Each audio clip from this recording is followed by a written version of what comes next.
В последнее время стала у нас традиция, хорошая традиция, обсуждать совместно книги наших краеведов, членов общественной организации Чувашской народной академии наук и искусств, также наших ведущих, имеется в виду ученых и краеведов.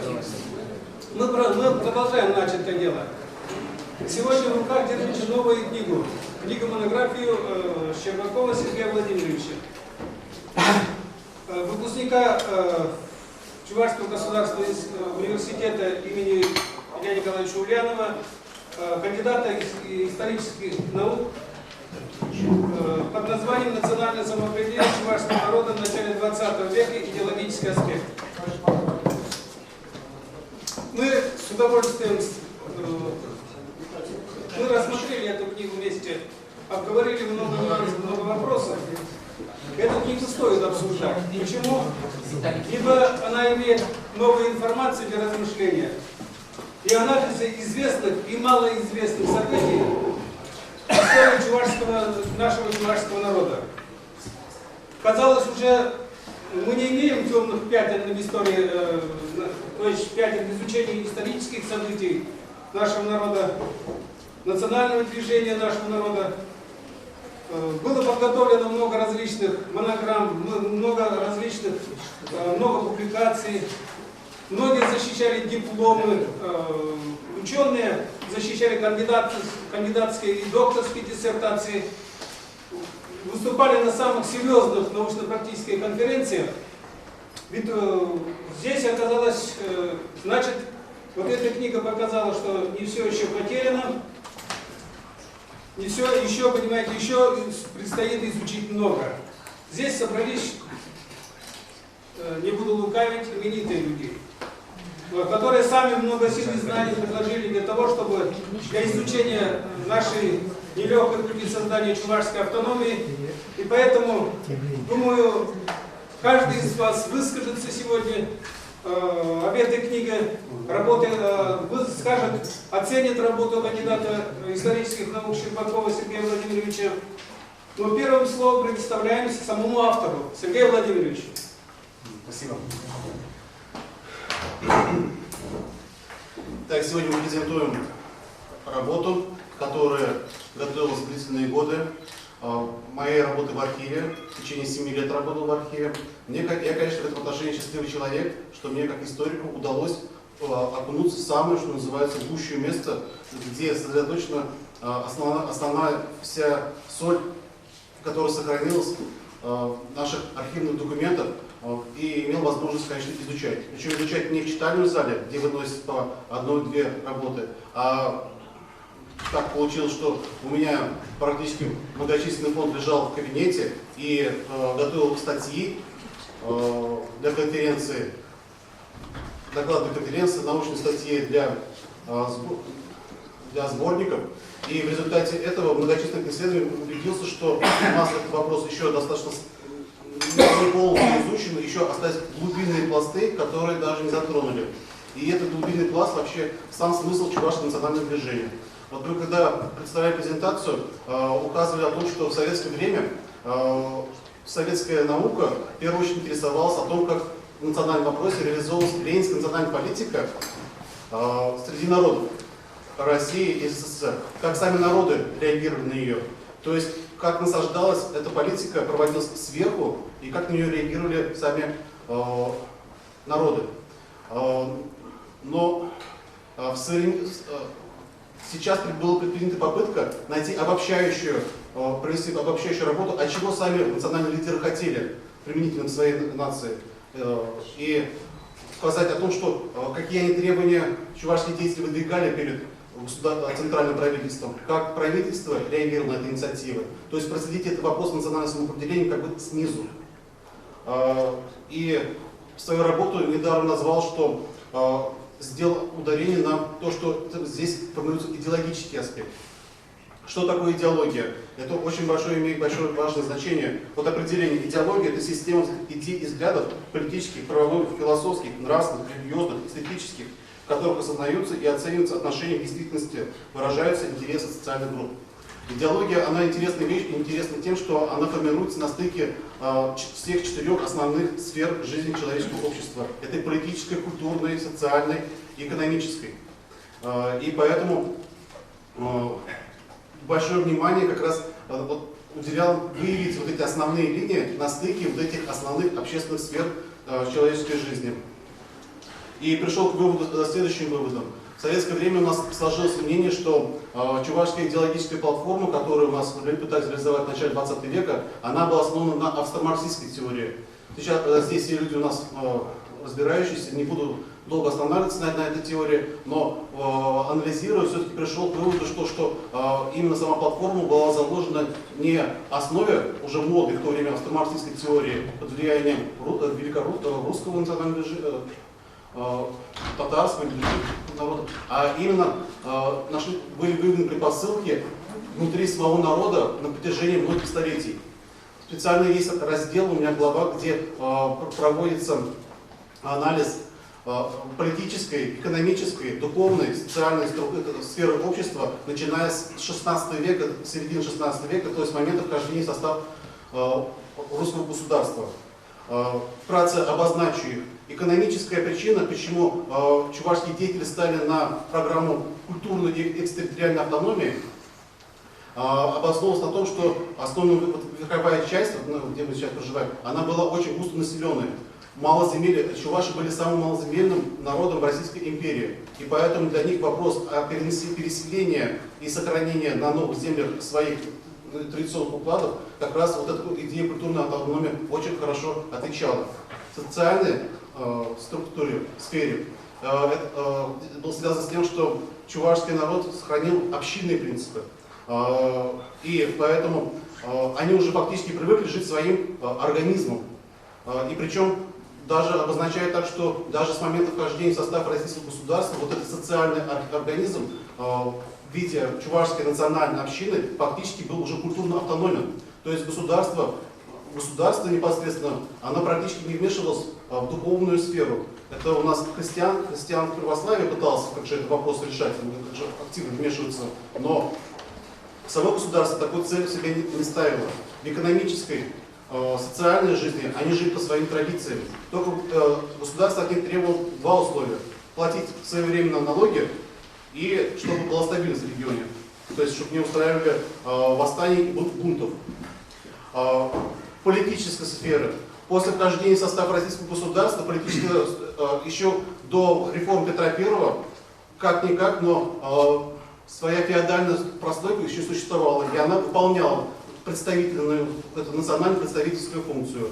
Но после упразднения феодального сословия инородческого, которое не приняло христианство, и низведения до уровня государственных крестьян, в результате стало, что политическая структура, она фактически выпала из жизни чувашского общества. И некому было его представлять и защищать. И поэтому на протяжении уже, по крайней мере, с начала 18 века всегда остался вопрос о том, чтобы появились такие либо определенные лидеры, либо какие-то учреждения, организации, которые смогли бы защищать.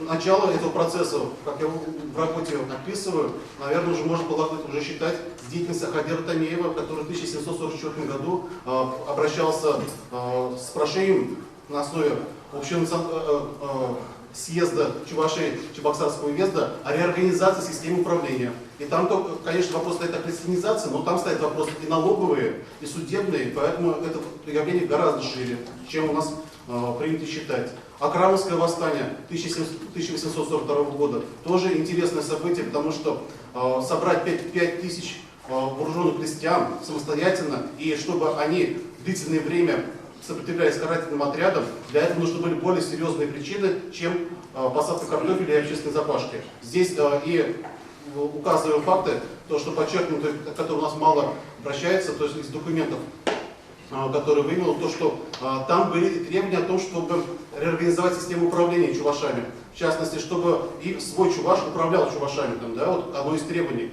Вот, Ядринский справник так писал о том, что они требуют, чтобы они руководствовали своими людьми и будут бунтовать, как времена Степана Емельяна Пугачева. Уникальный тоже пример того, что как раз и готовили прошение на имя императора. Николая I, это Василий Григорьев, это знаменитый уже.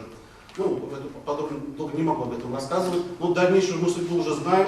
Иван Яковлев взял эстафету. В начале 20 века появляется новая генерация интеллигенции. Причем они уже в своей уже работе анализируют то, что они опирались не только вот на миссионерское учение Ивана Яковлева, и не только на социал-демократические, но и на либеральные идеи. В частности, Герберта Спенсера, знаменитого, как же, тоже находим такие свидетельства о том, что спенсерианство, а это какое? Это относится к социал-дарвинистам, да, такому направлению, то, что если общество хочет чего-то добиться, оно должно сначала саморазвиваться, оно сначала должна достигнуть какого-то своего уровня. Но если кто так не помнит учение Спенсера, то могу напомнить, наверное, читали многие книгу Мартин Иден, где как раз бывший моряк, малообразованный, решил тоже стать образованным, как же поднять свой уровень, и он как раз начал с книг Спенсера. И как раз он сделал сам себя. И поэтому вот эта направляющая линия, что нация должна сама сначала себя сделать, и потом уже благодаря этому добьется политическая автономия. И это предопределило то, что не выдвигались именно политические требования, а вот как раз сначала именно культурное и просветительское, а в дальнейшем уже ставили задачу и политическое уже это самое. Потому что и чем это интересно, потому что большинство народов бывшей Российской империи так не считало. Они сразу хотели переходить к политической автономии, к территориальной автономии. И мало какие народы вообще стремились к этой культурной экстерриториальной автономии. В наиболее чистом виде можно выявить только два народа, которые были принципиальными сторонниками этого плана решения. Это чувашский и еврейский. У них очень много схожего, и это прослеживается. Еще что хотелось насчет сказать, это культурную программу. Дело в том, что в советское время ее было принято считать, вот эту программу культурной и экстерриториальной автономии, классово неполноценной. По одной простой вещи, потому что еще в 1903 году Владимир Ильич Ленин в своих статьях написал, потому что вот эта идеология культурной автономии ведет не к раздроблению нации, на эксплуатируемых, да, где эта классовая борьба должна быть, а наоборот к консолидации. То есть она вредит классовой борьбе. Вот эта идея культурной автономии вредила классовой борьбе. И в советское время устоялось такое отношение, что это, ну, как сказать, ну, классово неполноценное. А те, кто ее придерживается, они должны придерживаться именно буржуазных каких-то идей, и поэтому недостойны социалистических народов. И у нас и такое отношение, к сожалению, сохранилось и поныне. Потому что, ну, чтобы это не было сложно, то знакомился со статьями, которые были еще в прошлом году, и по данным вопросам. И там утверждается, что программа культурной автономии, она была как бы не актуальна совершенно. То, что это самое, она была не отвечала требованиям, и то, что уже якобы в 2018 году нужно было именно территориальная автономия. Да, в 20-х годах уже реализовали территориальную автономию, но это было совершенно в других условиях и по других причинам. Но вот эта деятельность именно до этого времени, вот, в культурном плане, она была огромной. Часто меня спрашивают, а что было бы, если бы реализовали культурную автономию? А ответ очень простой. А дело в том, что ее фактически для Чувашии объявили, когда 13 мая 2018 года было издано постановление Наркомнадзора о создании Чувашского отдела при Наркомнадзоре. Это стал экстерриториальным органом, который имел свои подотделы в различных губерниях и проводил целенаправленную политику. Да, у него были свои трудности, у нее свои потом она подверглась давлению со стороны правительства, и со стороны не все его поддержали. Но тем не менее она действовала. И действовала фактически до мая 2021 года, пока принудительно этот орган не ликвидировали. То есть в течение 3 лет у нас фактически были уже зачатки, уже не зачатки, а уже она реализовывалась. Поэтому считать, что она была неактуальной, это мало обосновано. Вот я еще могу сказать, на защите своей диссертации мне как раз вот Синофонт Никонорович, это Сунаков, это марийский как раз исследователь в эти вопросы там, да, по данному периоду, и он как раз указывал, что вот, например, для Мордвы, то, что у них своя территориальная автономия была образована в 30-х годах, именно для Мордвы, то, что как раз вот эти условия культурной и территориальной автономии как раз сделали гораздо больше, то, что в плане консолидации, развития и достижения многих успехов, то, что они потом в дальнейшем смогли добиться, именно благодаря вот этой идее культурной автономии и как раз через систему Наркомнадзора и Наркомпроса. Да? То есть это не такая, зря у нас сейчас ее так к ней пренебрежительно относится. Заканчиваю мое выступление. Долго мог бы с удовольствием выступать часами, но я бы хотел, конечно, выслушать специалистов, которые по этому поводу уже предварительно изучили мои работы. Конечно, я, может быть, не все вопросы и смог, конечно, до конца все раскрыть, быть до конца аргументированным, но старался найти, что называется, основные такие направляющие линии, по которым можно вот этот вопрос выяснить. Да? То есть, вот. Так что, если какие ко мне вопросы сейчас по 17-20 году, я боюсь, что там я сейчас совсем завязан этот вопрос, буду много рассказывать. В книге все это достаточно хорошо изложено. В каких условиях у нас продолжалось в 2017 году, какие сложности в 2018 году, в 2019 году. Кстати говоря, у нас в историографии ремень для того, чтобы вывернуться, по крайней мере, сохранить свой основной интерес и при этом как же быть в струе государственной политики и других. Каким образом? Но в 2021 году уже его детище было ликвидировано, сам он тоже был, как же сосед постов снят, это, конечно, уже было в других условиях, называлась государственная автономия в 20-х годах, и в республику переходили. Извините, да, все. Я могу просто с этими разговаривать долго, поэтому спасибо, я с удовольствием выслушаю ваши. Товарищи, есть предложение такое. Вопросы мы зададим ему в конце, когда, понимаете, обсуждение мы все закончим сегодняшнего. Первым, я думаю, сегодня будут много желающих высказаться по этой книге. Первым меня слово попросил президент Чувашской народной академии наук и искусств Ерагин Евгений Евстафович.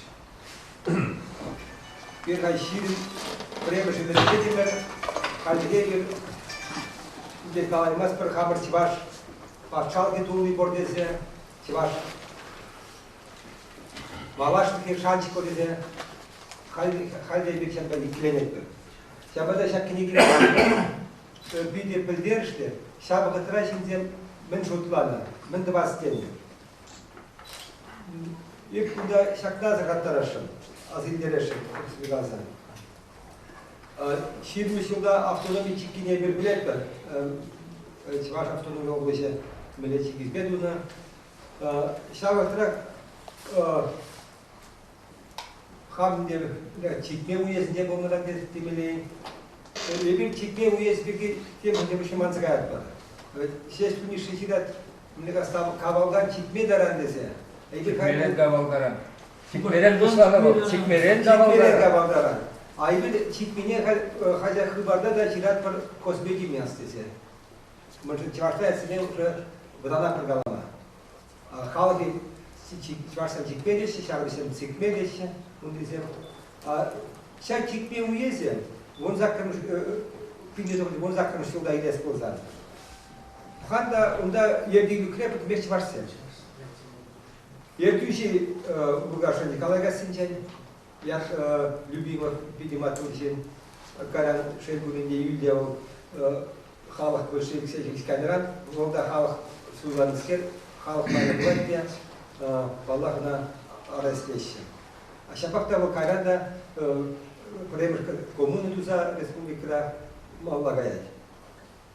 Умба бірлестен тебрішен Яковлев, Александр Яковлев, Шетурайынжи Харгинде, Актари Янжен, Падре Яншуринже елдан. Каран был ялгужалак министр Ятманов еще. Была Каран председатель Совнаркома. Ода чекмерен тоқтың скерді. Шабытыра чекмері, мен персонаждан бітен пиде күренне шабытыра, біздене Чуваш республикасында тақса қоныша. Бізде онда Матеус Синдемон Васильев, тогда дизем шеф президент Каран Ширин, прем Ширин, коллектор, Туваши, куда тайсыба Чуваш республикасында, Чуваш автономной области, пиде ежедер венезе, чекмері Чуваш области венезе. Ну, карантине висимость туда хоть маму шлась. Жертв, обсуждались. Чувак, взял полежение вашей республики. Сейчас тогда интересно. Сейчас нации республики Чуваш халыгы республики Пиргизун жерде шуда биде шуда ile скелет шак водотмуш өмірде бір азын горный сторона дени ширмеш эмер гусамзе лыпта шапшаңды халык Ядерне уезе, Чикме уезе, Щерби уезе, Шувашкар уезе, лып бізем түп республика көмері болды Россия. Лып бізем шек авалға манмазыр, Хамыр республикадан тыцамыз, ердюдиден де шамдан доғашы. Бізде қайдан чембіренже доқнесенбе хиристері бар. Хиристерге керек болса қаян.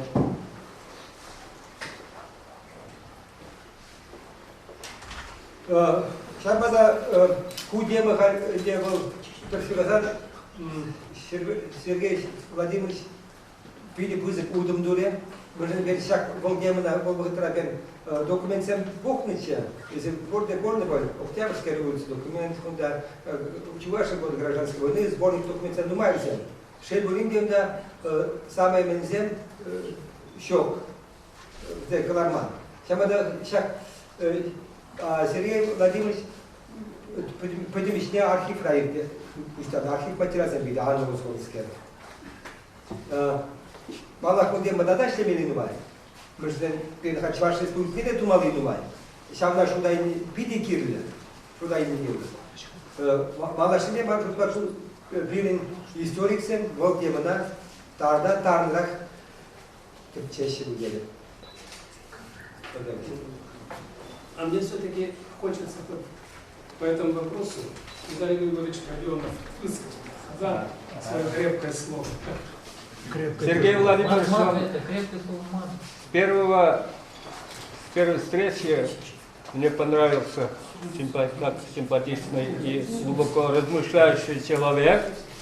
Самое главное в том, ученым, на мой взгляд, что он по любимой теме может говорить с утра до ночи и так далее, и так далее. Вот он такой человек. По данной проблеме вот этой книги, он, конечно, целый цикл лекций может прочитать без остановки. Это ясно, я его увидел, с ним беседовал долго. Ну, во-первых, как становящийся или развивающийся ученый, его первая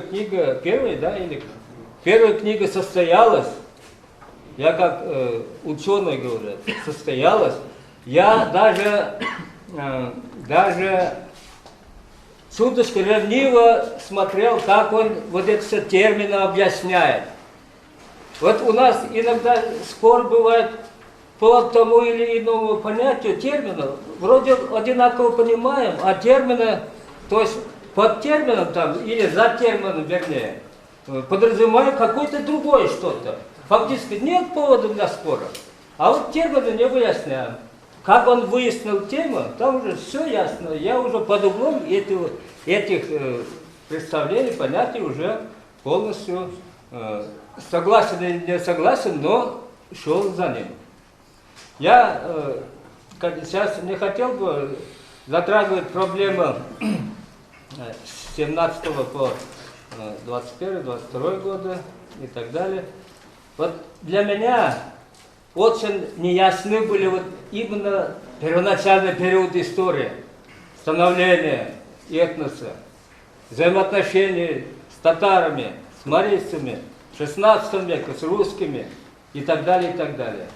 На мой взгляд, он нашел стержень или основу объяснения вот этих поведений, психологических мотиваций этноса в середине 16 века.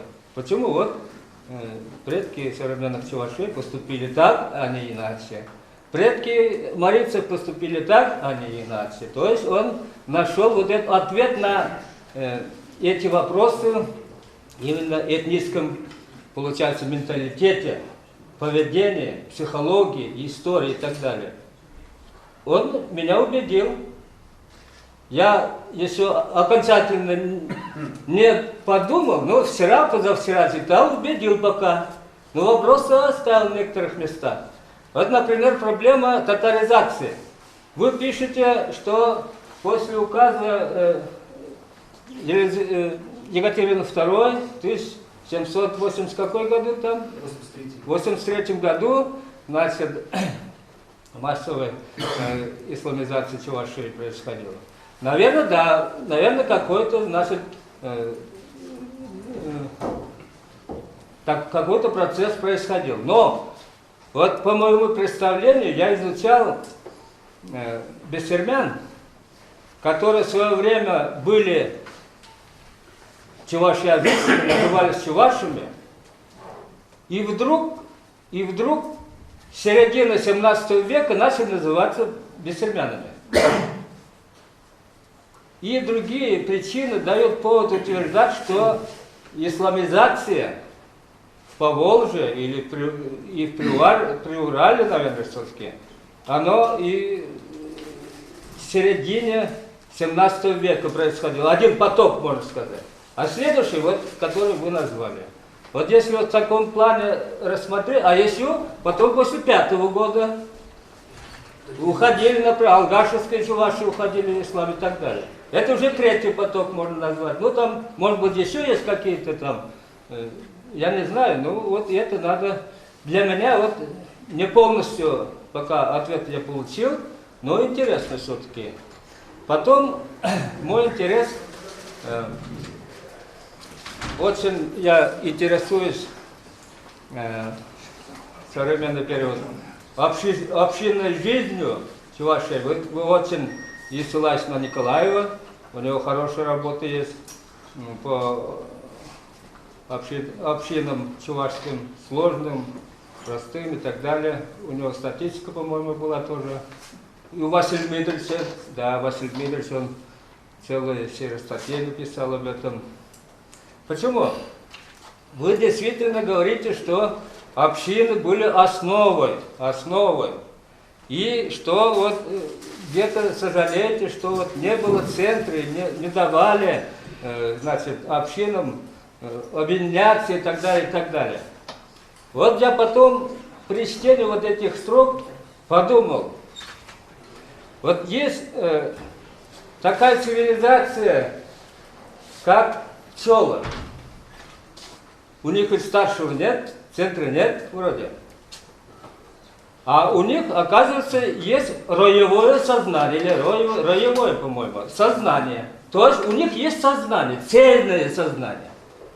Не могло вот это все чувашские общины иметь подобно роевому сознанию. То есть этническое общинное сознание, которое не руководится ни с одного центра. На этом сохранился вообще нация. Вот.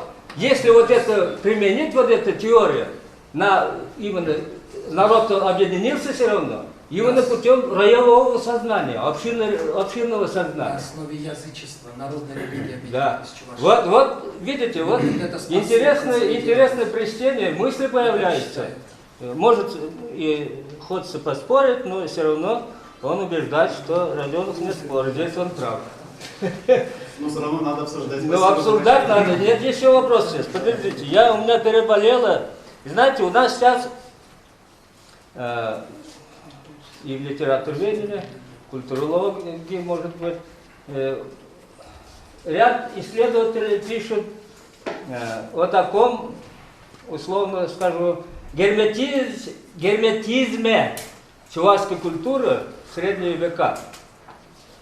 Что вот, но опираясь на Томби, другие там западные работы, значит, что вот чувашский этнос, я тоже так в свое время так представлял, но потом что-то начал сомневаться. Что чувашский этнос, значит, замкнулся, закрылся своей оболочкой и благодаря этому сохранился. Может быть, действительно так в плане экономическом, политическом, правовом и так далее, но только не в культурном. Культура никогда закрывалась, вообще нет культуры закрытой, понимаете? А вот я потом подумал, позавчера с Геннадием Емельяновичем разговаривал, он сейчас новый декан, факультета русской, чувашской, филологии и журналистики. Новый факультет сейчас вместо 3 факультетов будут работать, функционируют с 1 июля. Вот он говорит, я, говорит, вырос в деревне, где совместно жили мордва, чуваши, татары. Собирались, говорит, мордвин, чуваш и татарин. И все разговаривали на своем языке. Мордвин разговаривает, я его понимаю, но он по-чувашски разговаривает. Потом я начну, мордвин или там татарин поймет меня и на своем родном говорит. То есть 3 государственных языка в одной деревне было. Представляете? Вот если вот это такие условия учитывать, наверное, все-таки герметизма не было. Ну, работали какие-то другие механизмы. Вот эти механизмы нам надо подробнее изучать, но это, может быть, вы здесь интересно излагаете, но все-таки стопроцентного такого герметизма я не вижу. Вот меня не убедили, извините, в плане культурном. В культурном закрытости не было. Сколько вот здесь музыковедов нет, фольклористы есть, значит, такие жанры, которые, они позднего происхождения, ну, песни уяв, например, низовых, особенно вот саратовских и так далее. И по мелодии они очень похожи на русские полифонии и так далее. Ну, это ясно, позднее это все образование, творческое образование, не заимствованное, творческое переработанное. Но все-таки такой, если бы был герметизм, если чувашские слова не проникали бы другие финно-угорские соседние народы. Поэтому, я думаю, вот в этом плане вам еще надо подумать насчет этого, что вот чувашский этнос загерметизировался, закрылся оболочкой и так далее. Вот есть что-то, какая-то недоработка есть, я чувствую. Спасибо за интересную книгу. Я думаю, вы значит, будете продолжать работать над этой темой и будете быстрее, скорее, надо еще полной такой монографии и защититься, докторскую диссертацию. Спасибо, молодцы. Спасибо. Спасибо. Андрей Петрович, может быть, вы выскажетесь? Это интересная такая книга. Мне кажется, что в движении было 3 периода. Один яковлевский, скажем так, народ, который как раз в этой книге описан, третий потом уже в наши времена. Вот здесь такая выдвигается идея, что есть была диалогия культурной, территориальная автономия чувашей. Ну, об этом можно, наверное, думать. Было ли это явно так сделано? Были, конечно, такие заявки и все прочее. Были ли это идеологии. Это интересно. Я думаю, что автор у нас такой, по этому периоду вообще мало чего есть вообще написано там. Кое-что отдельные статьи там и так далее. Это какое-то исполнять, конечно. Тенденциозные есть? Ну, тенденциозные есть, там и Кузнецов писал, Данил Кузнецов, там, естественно, с своей точки зрения, там, ну и другие там есть разные вещи. Здесь все-таки мы получили, вошли в оборот вот и архивные источники, мы как бы этим не занимались. Ну, я не историк, поэтому говорю. Это всегда интересно, новые факты и так далее. Ну, там есть, конечно, фигуры, которые заслуживают особого рассмотрения. Ну, Сергей Широков не пишет там, ну, это Дмитрий Иванов, вообще, на мой взгляд, великий человек, так сказать, там, того времени, идеолог, там, и вообще политик, и писатель, и так далее, так сказать, все, которые, ну, это особый предмет. Много фактов, много интересных мыслей. Чем-то даже можно, ну, не знаю, поспорить. Ну, это хорошо, так и должно быть, наверное, когда выходят такие книги. Но то, что какая-то идеологическая платформа там, или программа, она была, наверное, до еще революции, всех этих февральских там, и там, октябрьских, она, это, я думаю, что бесспорно, вот, как раз какой-то один из основных как бы, таких тезисов этой работы, что вот такая идеология была. Вот, наверное, была. Я думаю, что она, даже если была не высказана бы, она все равно есть, наверное, всегда у любого там народа, этноса, там, у нас, слава, нам повезло, у нас были все-таки лидеры такие, там, которые избирались там, в Финском собрании, там избрались. Это вообще было такой факт, как бы торжества, что ли. 5 человек там избрались учредителей собрания по Чувашскому национальному списку отдельному. Сейчас попробуй-ка сейчас выставить там какой-то национальный список, там, в эту Госдуму там, или куда, не знаю, там. Никто там не изберется и вообще не будет это. Это 5 человек вообще, еще такие сказать, умы, скажем так. Все с высшим образованием, все чуваши. Вот это тоже как бы подтверждает вот этот тезис, что они были разные, там, из разных мест, а список был общий, такой, как бы там Уфимская губерния, там Самарская, это, Симбирская, там, это, Казанская губерния, там, по этому списку они все шли. Это как бы экстерриториально избирались, сказать. Я думаю, что надо продолжить это исследование.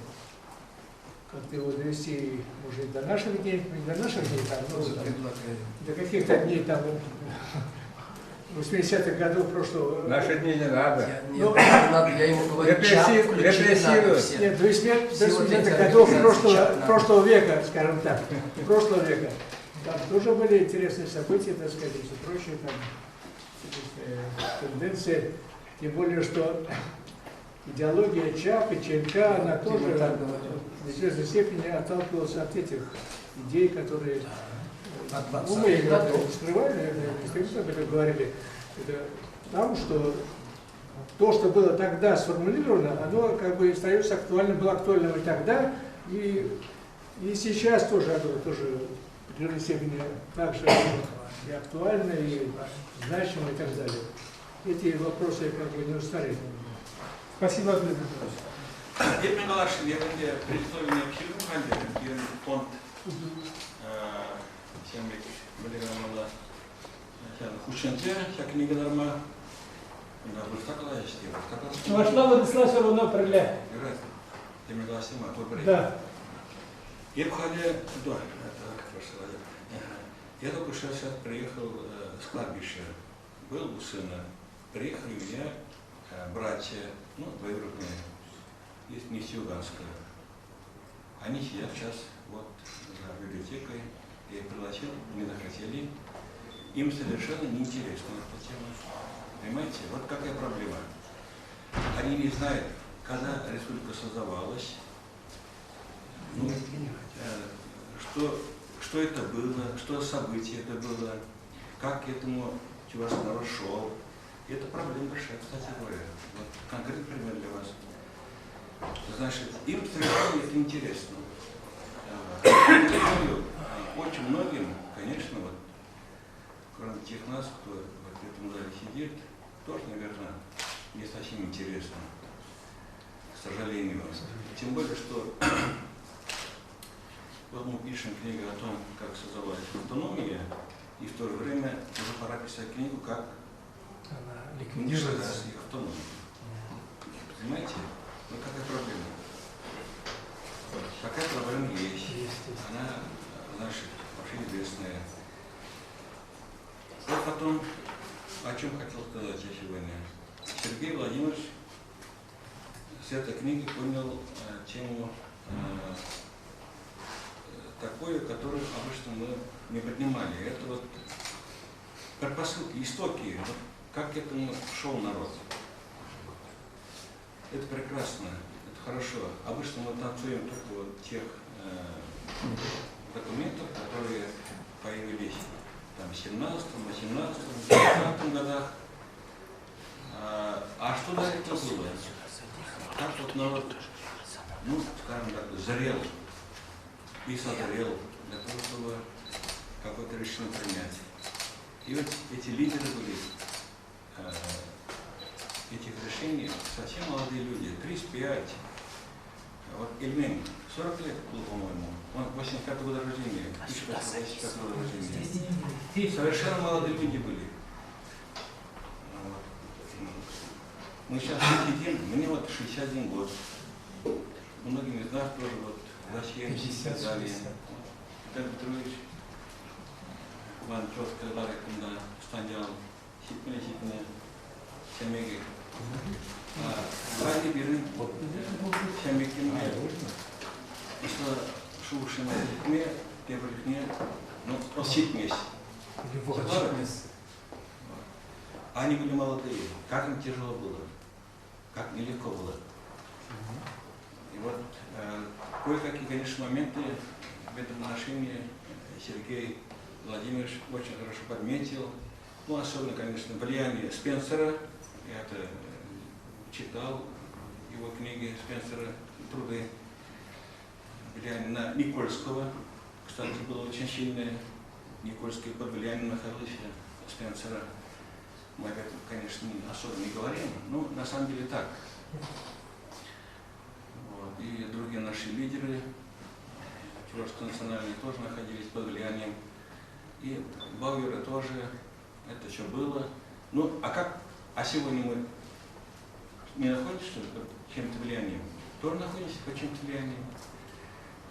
Очень интересные, значит, соображения по поводу Тахмеева. Вот. Виталий Георгиевич сказал, что и Андрей Петрович тоже, что особо-то мы не изучаем. Нет, все-таки я должен сказать вот о чем. У нас сейчас работает по этой теме Клементьев, работает, Усаров работает. Интересно, такая пошла, ну, плеяда, скажем так, возникла специалистов уже. И вот сейчас Сергей Владимирович Щербаков это дело потянул вперед. Интересное соображение, концептуально разные подходы, это хорошо. Вот, чего не хватало у нас до сих пор в науке. Вот. И я сейчас думаю, интересно пойдут и новые работы. Вот. Ну, нащупывается. Поэтому я очень рад появлению этой книги.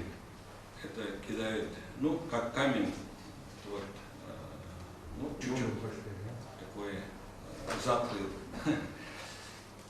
лужу, вот, все наши истории автономии. И в завершение могу только одно сказать. Вот, недавно я посмотрел по интернету и так далее. Оказывается, история появления автономии на территории Российской Федерации, на территории Советского Союза, во всех республиках, у всех народов стала теперь очень животрепещущей темой. Страх это. Понимаете? Страх перед будущим. Копают люди, работают. И вот появление этой книги, в этом смысле, конечно, это событие для наших народов, Чувство для нашей любви, республики. уважения. Я думаю, что надо поздравить нашего автора Сергея Владимировича с таким успехом. Спасибо. Спасибо, Виталий Петрович. Виталий Петрович, говори нас.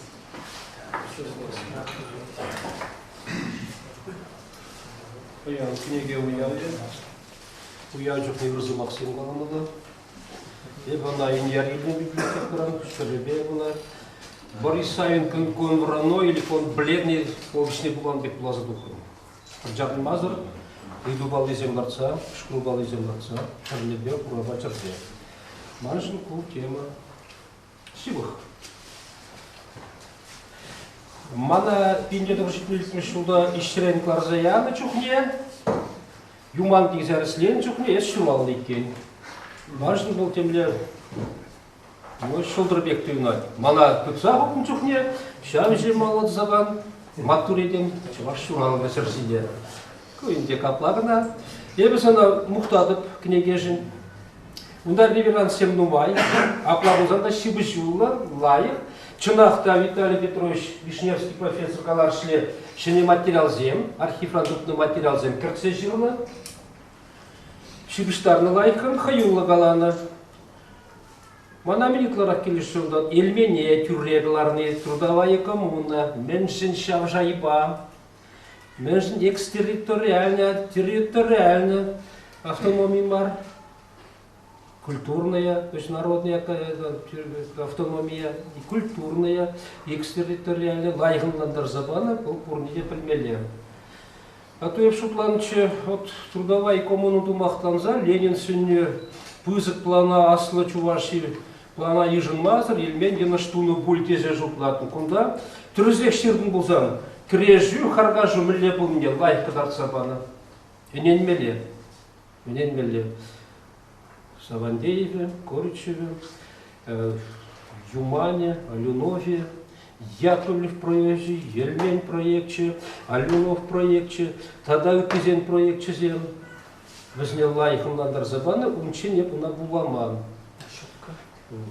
Кумажичи, тогда Кузан Ханлихи был удар патшалы Гемар, Виталий Петрович Калани, премешку пулада, бuna чаваш патшал, кизе калазан енеш пулмас, минжумда чаваш сем, тудар зенжен, гросенжен, кларах пулмеди. Раз Халихи намай был, шал Халхин патшалихи, падший грузин был занда, падший еврей был занда, кизе ширна. Вапит интересно будет.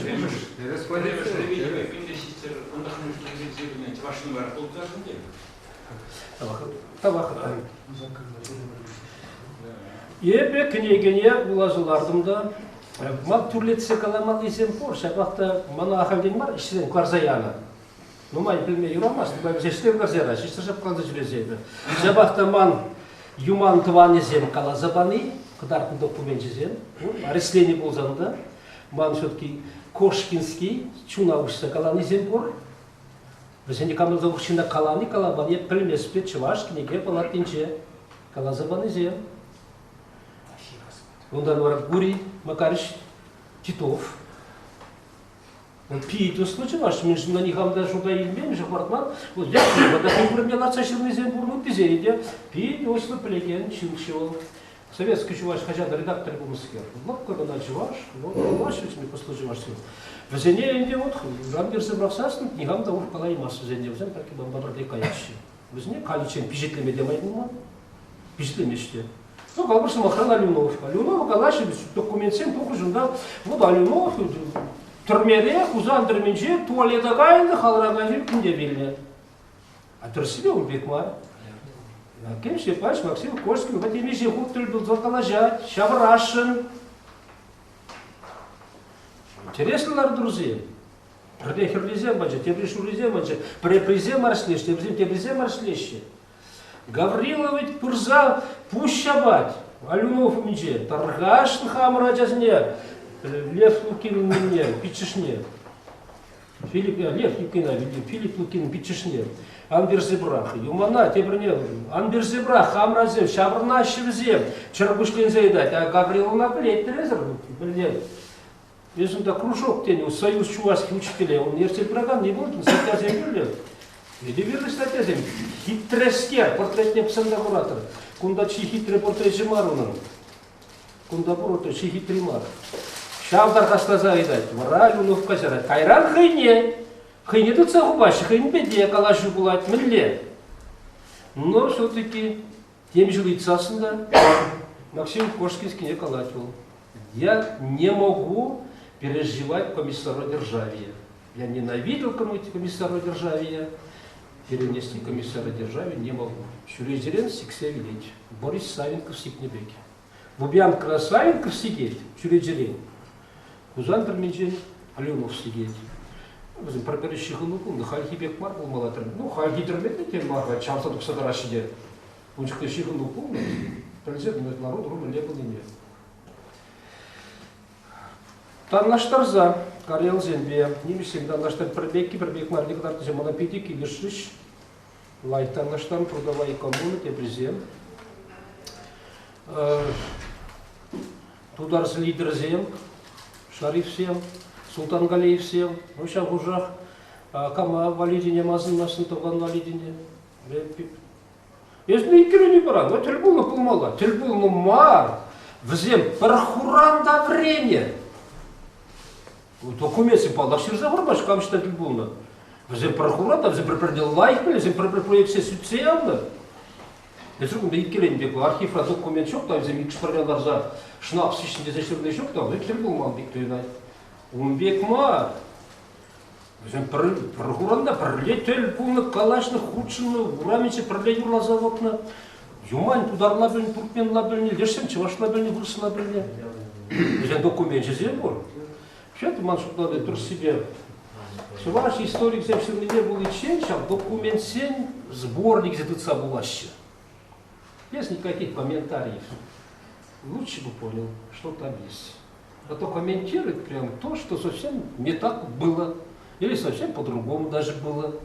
Прям тархтарачавя было. Но если куда майбурдаран тюррех каламатрушный задак, потому что подак помощи, без мана подак помощи дерби, хурамасный. Хурамада. НКВД, КГБ, ФСБ, предметы. Товарищ Живахальдик видит наши. Сухомала, да? Сухомала, да? Вурмгаламастов. Вурмгаламастов. Бансамаха шаплаши склей. Сува хажатравулар нет механизма выполнения там чего-то национального. Виталий Петрович, на простоте ничего нет, что до национального. Ну, механизма исполнения национальной идеи дела. Ну, Терзехинди, она в себе, где шуда задопорнуть, как ваш наций конгресс, как раз там механизме был. Республика автономии правительства пор, а тулай земле, шлеме урхла формы наркомнас, твой мастер, чувашский отдел при наркомнасе, мускавра, твой мастер, туза похромер. Ну, туза похромер, он там общество, шлеме, просто реально фактически выезжал он там, майдажил. Национальный конгресс Чулайхи. Она шли термелегна. Она минбур чумарданза, вот тебе я была, чумарданов. Кунда теми же запирди вирлелектен. Какие склопки, какие подставки, какие подводы течения по глупости чувашской. Ну, в общем, шапуш по что можно переносить на современную проекцию? Конкретно вот народные движения, национальные движения через Конгресс. Можно ли что-то оттуда брать через 100 лет, что-то использовать? Очень даже много. Многие идеи, многие даже разработки, они в прямом 100% виде могут действовать и сейчас. Проблемы те же. Образование, просвещение, язык, финансы, экономика, общение диаспорное.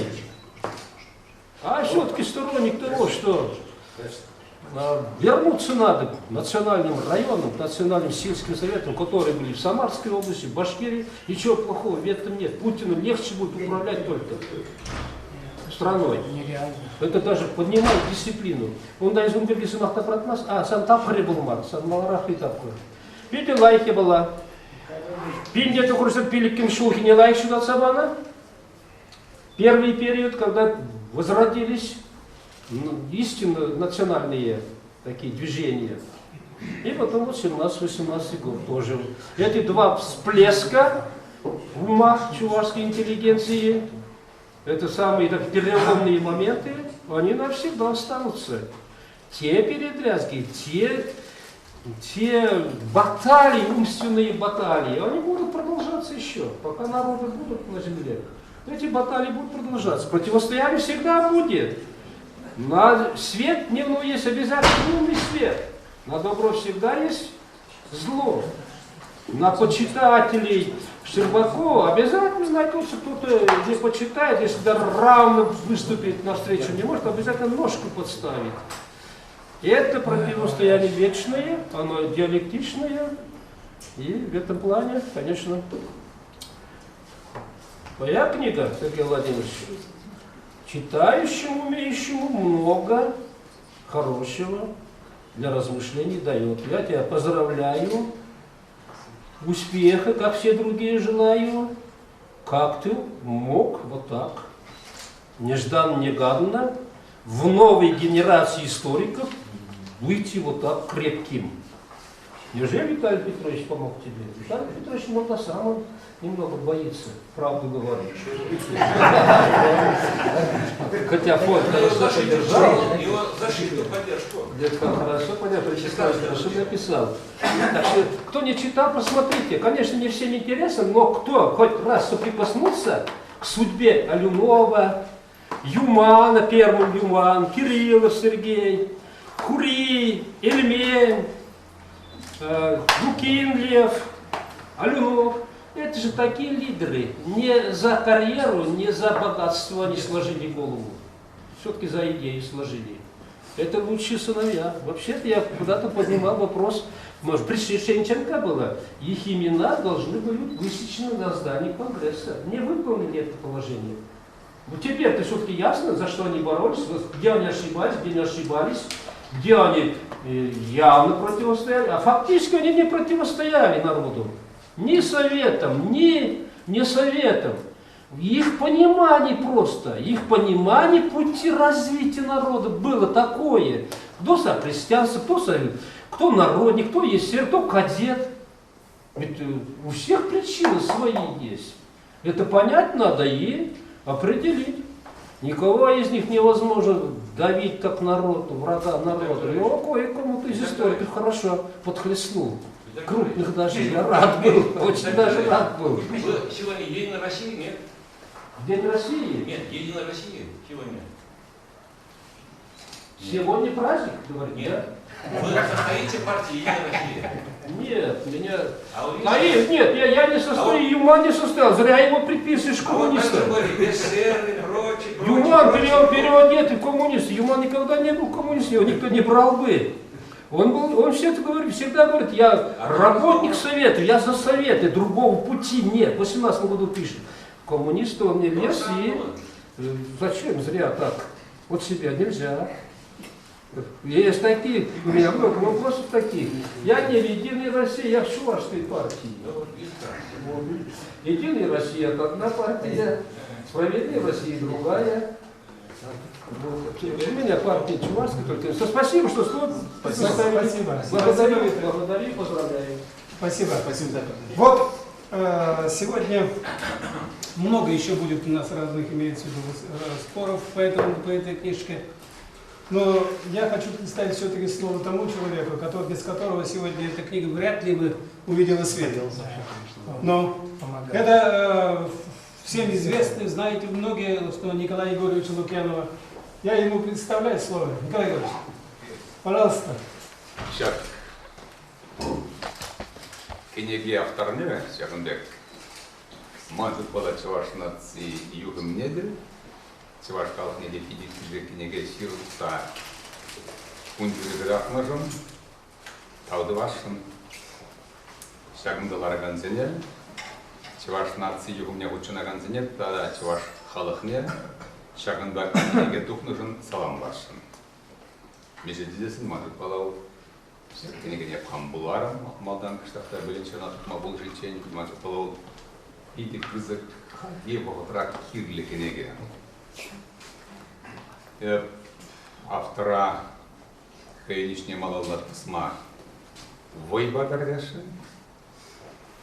Может балак шагында Чувашнации югемен Адалан, Чувашнации югемен Ширем Шенвар Пукшнам Жинде Мелле Адалан за пыныне Тишкерни Фидилаях. Анжақта вот Чувашнации югеме Ширмеш өмір бешінже, когда ширм бәрімеш өмір пұшламы жінже, мәлі адалан заманан запыны еттіптені табылақы қолына бөлетші. Беледесін беп. Мене солдава бола, ашауын бекеде кезем шүккі бола. Деп ана солдавыны мене білмес. Анжақта шауын бек шүпталып Чувашнации югімне күчінаған зен. Өзіне еттен ертсе бараған зен, пассионарлар ақшын зен. Шауындек осыла шуышлама бұлдараған, тарын шауыма бұлдараған шын зене, тупса баларса, өзіне шықлезе, шауындек кенегезен ширтақтарма бұлырасы, бұлышны бұл пилай. явала был на более чер, я бы вот синахта пусть тайса тавдалашын шираган меня, я на поляк полковник переговоран жиром на более демежен bizessin. Надигам да бушман, тут надо хейн инициативе беле, хейн кучары беле. День почти подак шизеде будет тизенджен, прежде не гоня, ларана. Таузана. Вам большое спасибо, Николай Мен жил шир малалла тармаш шле. Меня bizessin вот чуваш нации юрмешен шардери кызык кирли я балай кинене, может получать гарназем порде лайх на насе. Благодаря этому человеку, может быть, потом в будущем говорить, что да, вот был такой человек, что-то высказывал, а мы что-то, как же это сам, а вот благодаря ему вот это все вылилось в определенную книгу, и теперь это уже останется, и уже это станет достоянием и науки, и общественности. Так что, Николай Егорович, вам большое спасибо. Потому что без такой поддержки нам, начинающим... Спасибо, Николай Егорович. Неправильно было бы, если бы я сегодня не дал слово Геннадию Ильичу Тафаеву. Спасибо большое. Уважаемые коллеги, я с Сергеем Владимировичем знаком не так давно, честно говоря, где-то 4 года только. И только встречался, работая, посещая архив. И я всегда тогда удивлялся его вот этой молчаливости, живости, скажем, как мрамор, как гранит. Много не шумит, много не говорит. Ну, работает. Вот этот чувашский менталитет, вот такой вот, еще узажулиме гидлема, шамшмаки длема, чувашчамада может цебре, тебе туда замещал шмаспар, вот убежал шмаспар, он старинный место, хавра, хизибле место, вот, по шим, шамракшин, тирздрин шамраба. Это генетика чувашская наша. Вот в нем это и проявилось. И шума, и скандалов, все тихо, спокойно. Благодаря руководителю ЧАПа, я тоже в докторской диссертации о ЧАПе писал, и я даже скажу, он может подтвердить, мы пригласили его на радио, и Олег Иванович пригласил сюда тоже представителя чувашского, то есть национального радио Чувашии, и мы еще одну передачу сделаем. Вот. И его трудолюбие, конечно, нам, историкам, потому что чуваши всегда, вы сами знаете, вы все чуваши здесь, и сюда пришли, я думаю, трудолюбивый народ. То есть кто-то вот, что лентяи и прочее, неталантливых всех знает. И правильно Виталий Петрович сказал, мы собрались и в Станьян, нас мало, это, конечно, плохо, но пришла элита. Истинная, настоящая, патриоты, вот Олег Цыпленков, Господи, молодец, Отмер Петрович Пузанкай, Господи. Наш, так скажем, специалист по интернету. Вот. Он у нас основа интернета, Господи. Я уж говорю о нашем артисте. Это самый уважаемый артист, вот самый молодой, самый интересный, нестандартный наш философ там. Вот мы его называем инновационный философ. Наш писатель, поэт, который написал более 200 книг, Господи. Вот.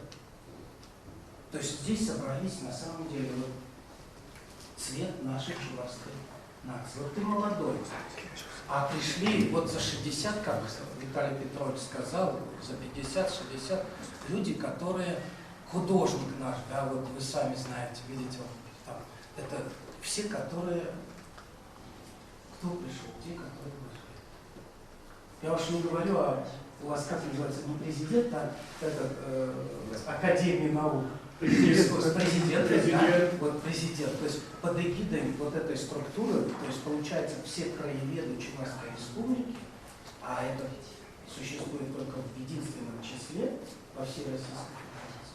То есть пришли ученые, пришли писатели, пришли все представители такие вот критики, я его нестандартного философа назову, артисты, о ЧАПе молчу. То есть вот с этих позиций ты молчишь. Я свое хочу сказать. Вот, уважаемые коллеги, здесь я его похвалил, но хочу добавить, вот почему я здесь, кажется, ну да, докторскую диссертацию я работал по национальному движению, по политическим партиям. по-татарским, марийским, по-чувашским. И я всегда, и в те годы, а тогда все-таки вот этой цензуры тогда не было, в 95-м году, очень уважительно и правильно писал и о Чаке, и о татарских, и Тифаке, и прочее так далее. Но я хотел бы сегодня представить, знаете, как бы то, что было до него. То есть мы не должны, уважаемые коллеги, зацикливаться на том, что вот это период мы получили автономию, мы создали автономию, будучи, то есть, как бы сказать, только тогда, в 20-м году, это будет фальсификация. Неправда. Олег, мы беседовали на эту тему с Цыпленковым, и Виталий Петрович знает, что есть прелюдия наша, не только это, а прелюдия наша, уважаемые коллеги, то, что дальше от 20-го года было.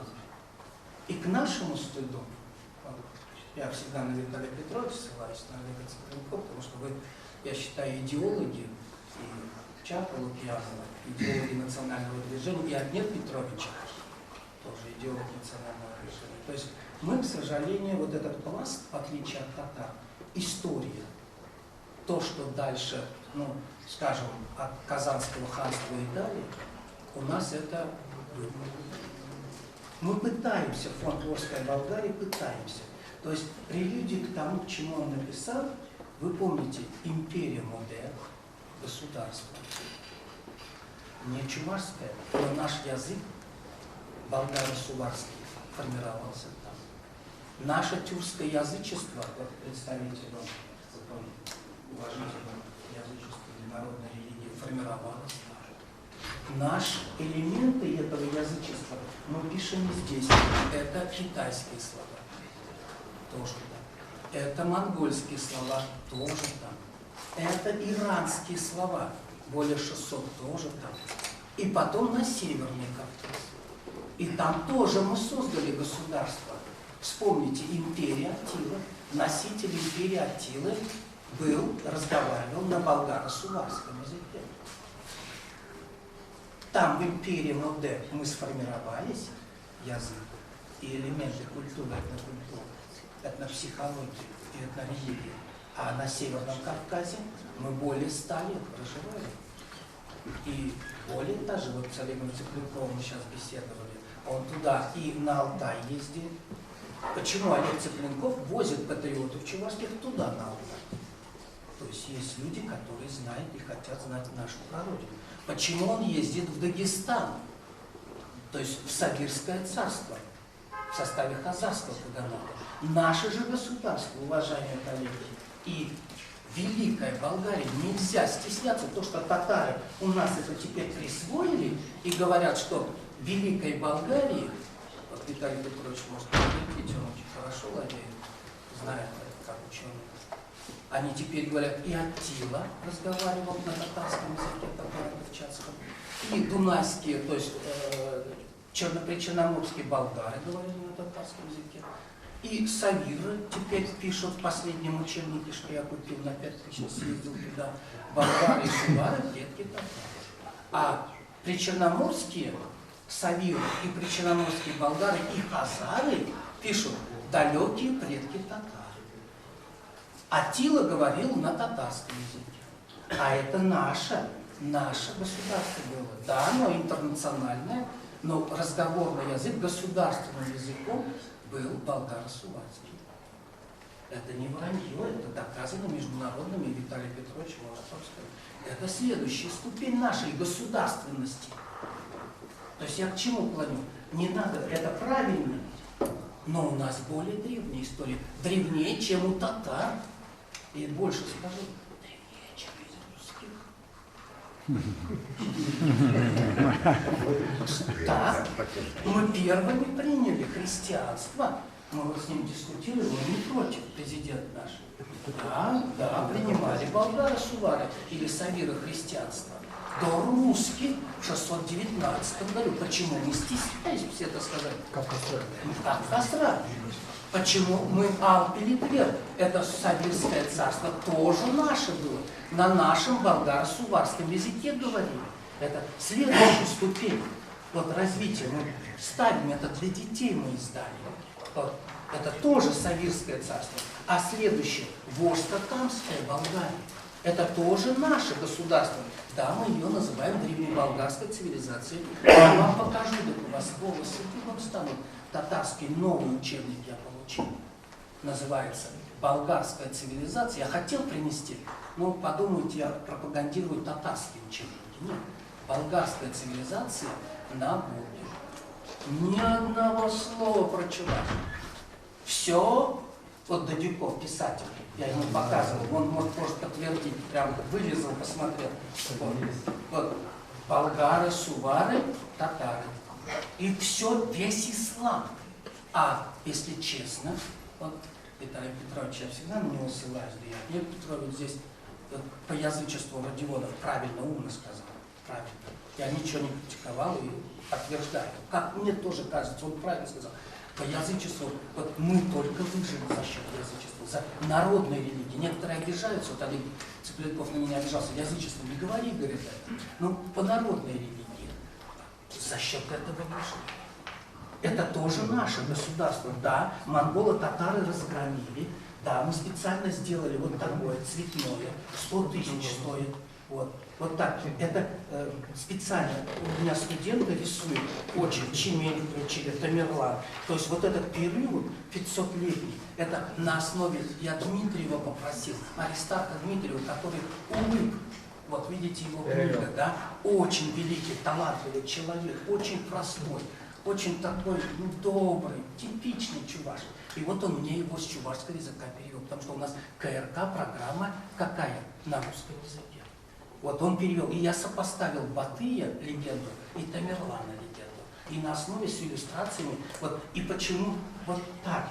Потому что татары теперь говорят, чуваши воры. Никакого отношения к болгарам не имеют. Теперь даже Минихан, я их телевидение смотрю, выходит на аудиторию в Болгарии в желтом с рунами чувашскими, болгарского он говорит, красными. И они говорят, вот это, так как татары теперь болгары, чуваши воры, вот это весь орнамент теперь это татарский. И постепенно эволюция к этому идет. Вот. И завершая, хочу сказать, я благодарен, Сергей, что ты меня пригласил, очень с уважением. Я хочу тебе подарить несколько книг, да? Вот. Ну, прошу аудиторию простить, если что, не так сказал, но я впечатлен. Слава Богу, что есть он, слава Богу, что есть президент Академии наук. И знаете, в завершение хочу сказать, вот как я понимаю, как доктор, профессор, и я патриот до мозга костей. Мне сейчас кафедру уничтожили 3 года назад. Сейчас мне дали 0,25 ставки. Хорошо, что Борис Гулич вмешался. Разрешил ставку, нажал. То есть меня хотели вышвырнуть с работы. Вот так стояла. И он тоже безработный. Просто я молчу, он на бирже труда стоит. Прости, Сергей, что я тебе правду, но народ должен знать правду. И спасибо Чаку, что ему помогли. То есть я хочу сказать как вывод, почему мы сейчас существуем. Плохо у нас. Только за счет, вот Виталий Петрович очень правильно в свое время, когда диссертацию, нет, монографию Яковлева обсуждали, он очень умно сказал. Вот, и я повторюсь частично, добавлю его. Первое, у нас есть территория, государство. Вот то, что вы правильно себе сказал, автономия, государство, пока национально-территориальное государство есть. И это как бы нас скрепляет чуваш. Вот в Российской Федерации нет такого народа, где почти 70% чуваш, то есть не чуваш, а титульного, вот Отец Петрович Кузанде говорит, титульной нации, он в статьях всегда титульной. Вот только так. И то чуть-чуть у них меньше. Это по численности, да, они догнали нас. Дальше есть власть, институт президентства, сейчас институт главы. Мы всегда были законники чуваши. Да, мы придерживались общинно-республиканского строя. Вот Родионов правильно сказал, очень правильно. И Отец Петрович тоже самое утверждает. Я же всех вас слушаю, все записываю, все, и ваши цитаты тоже вставляю в свои книги. Вот. Умных людей уважаю еще. Вот. И есть язык. Это называется историко-генетическая память еще. Есть традиции. И есть еще и государственные символы. То есть вот то, что вы, библиотекари, везде ставите флаг, вот наш чувашский флаг, герб везде, вот это нас скрепляет. Вот это 5 позиций, которые нас еще защищают. Как мне кажется, может, Отней Петрович и Виталий Петрович я не прав, но только пока мы вот так держимся. Что будет через 5 лет? Вопрос. И в завершение. Я вообще ему предлагаю вот эту книгу, да, вот она очень хорошая, умная, дальше продолжить национальное движение чувашского народа в конце 20-го, начале 21-го. И я его просил, возьми по ЧАПу, возьми по ЧНК, возьми по ВЧОКСу, по всем. Был у нас еще организация ульяновская такая, Болгар-Тельмен. Я ее в монографию включил, их программу, и в докторскую. Потом мне умные люди сказали, его обвинили в психиатрической больнице, чего что, а программа ведь какая хорошая была. Возрождение чувашской истории, возрождение чувашского языка, возрождение чувашского самосознания, восстановление чувашских названий болгарских, улиц, зданий и так далее. Спасибо, Геннадий. Ульян Михайлович, я думаю, надо выступить. Менгала Маланге, Павлович Сергей Владимирович, как коллеги друзья, будем халат я тебе. Пиндет хранили бары забрать у вас, где я улбат убираду, шамба азайлизине утром я говорю. Пиндет уже сагундак мышулда, паяндан хачат калармаушлан житне, мананге общество ребята были, пара шеги не будет, вчера не было, или Ширагназин Урхизем был забит, Атнер Бузангай, Борис Ченбеков, Валерий Тургай, Алексей Леонтьев, Илья Иванов, Фурдия, Валерий Тургай, Вара Манайки Забадиш А4 формата, Чагнетики брошюру Кузак к вопросу о создании Чувашской автономной области и расширении его республики Дизи. Вара Манчики Явна Шаребе, хотя, конечно, не говорили ладно, Том Суэрзине. Şimdi Ulaza Duhrum, varamda kartı yüksek. Birinde Совет Лазерьевер, Москва, за Биадарла комиссии дуна, Леша Биадарла комиссии, Пулас автономии республики Зин, Чиккизене, Паловца Тухна. Шавенде, Шав комиссии Палатна, Чуваш, республики Индия, автономии области, территория Палатна, Шав комиссии. Шагынде карта был кужа опсанда кашни жалаш кужинде бумалан деп. Ебуна тембек каларашнце паярдан хажада барине. Шешка зиле ага кужин уминде чаваш шары бургат тезе.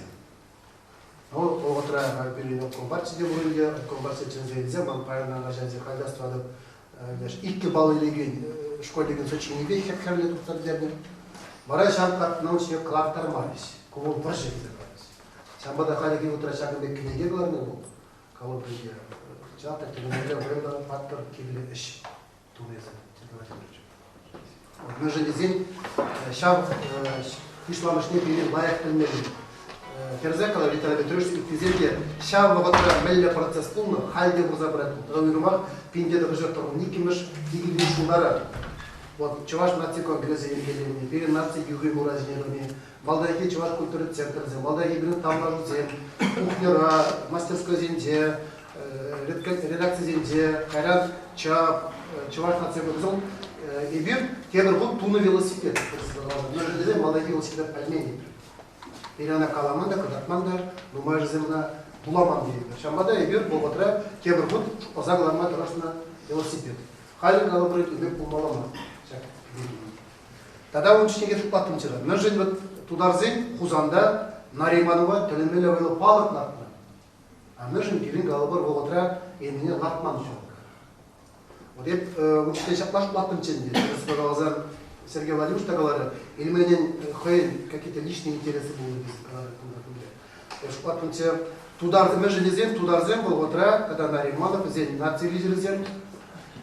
Мен жухле зем майбан муска. шавында зарабыш мумайдарат тегінде тұрышты. Пирин бара теме була сылтар зене калбыр тени чакчата терс себеп трудовой коммуна туза лайық тарахтыр шутланы бұл қалай мастын маңға кемді икилене деп терсібе қалсам анжақта мен баныне кирлі мар десе машин идара бір терекінде тұрышты. Вот үйрінмейді. Мне было это например. Анжақта факт шагынды тудар зен май мен жүклі паны да шиебені не тұрышты. А пере мен жүклі паны не бір мұскал кирлі мар десе қышқына ол тарахтыр. Аша территориинде унда шүрдінсе чыварсам ал 20%. Бұл отырада, ал 20%, біз демалаштарсан, тудар республики, Пушкин республики, Мария. Бізден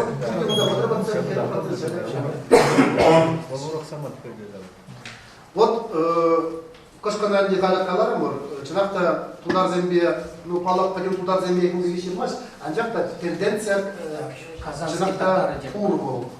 Крымские татары, казанские. Ебір жамбада деп Аллах шак сағыр ұтатымыш бұлдан ба, кемле малдан инсик шайынде түзейіне болас, пирин, пимарзене жанда байынмелі, палақ мала дезе жамбада пірреміш Федор Вашмадуров юбалатма, ұншемадан ири бедат бол, сауызағайны, бұл қайын кшибе, қайылзе, қай жаза тұпса, қай жүплаза, ебір саварда лақтымры пірреміш юбар. Қайранде юба зелатна бұшларым бар, Ежелде де, Пүлерде де, Болғарда да, Тигшамар, Симфере, Тигеше, Карамар, Жантаке Бирмати. Ну, май жерде, бұл пиди гидлеш, мәжінде зен, қалай бір шапрат, кішта бізке пирен тарзалма, дерзенде пожалуйста, мәжінде зен, чу жин жазарал, дебіш, шай бүлінде шарта гадады. Ахар, ақсавара кешеде бірде бір, саварда онда кузнечик хра музей бұл, музей директоры туда Герардовна пиди лайық, дергелі, анжақта onun şu ucubiye, bir çavaşsam savarzen mağar bu birisi bakkalar. Ezirde pidi villa halı, havalki halı, dergeli halı, ancak ezer savarzen var dedi. А я когда куда где-то сирмеля сварда, у нас там есть старые чувашские еще кирилли есть. Я говорю, а кто это старые кирилли? Не знаем, кто там давно. Это шаломат не было, не слышал. Вот так держишь. Энженде лартны булзан ебер уда кайны, лартны, не хебер патшалық үстінде думан, лабузан чувашын бол. Он базан предложение мас. Пүлер деди жабак. Мен жүк менен атумар шикала бар. Мында чувашын дерге хварас мардезе. Кибиде чапла грамм зеде гранитран чу землар треш. По рассказам окрестного населения десе. А вот дебер акунда кайза лартны мы керемет юби барат. Ор пальдердары ма? Хаяптар темір. Она видимо же Ваттам жить, он без шута. Вот фанер шак болынде Пиренбек сөйлеген халық, хазяды мараздар шук киіткен Россия, аны мада шутламан. Карамана шуксламан, тулар зем, қалашы сөйлетесін. Лизаган ұшын ешін мәдес. Ебір дес, Полғара музей, каяш, экскурсине дес. Шармыстрие тулар замана қалашы. Непре халық құштары, мақпыр дес. Мұнда қаймала халық құштары, мақпыр дес. Kana bir şanda şülge şaginde bayram gücü sırtıncalarga cumane şanda kassak şanda lartsa vardı mı? Onun için ne may bu? Херзей, то и подняк баржа делал на щупче.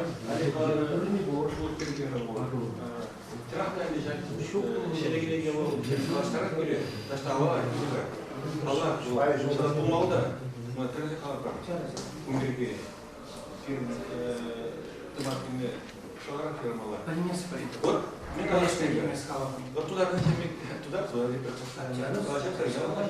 туда.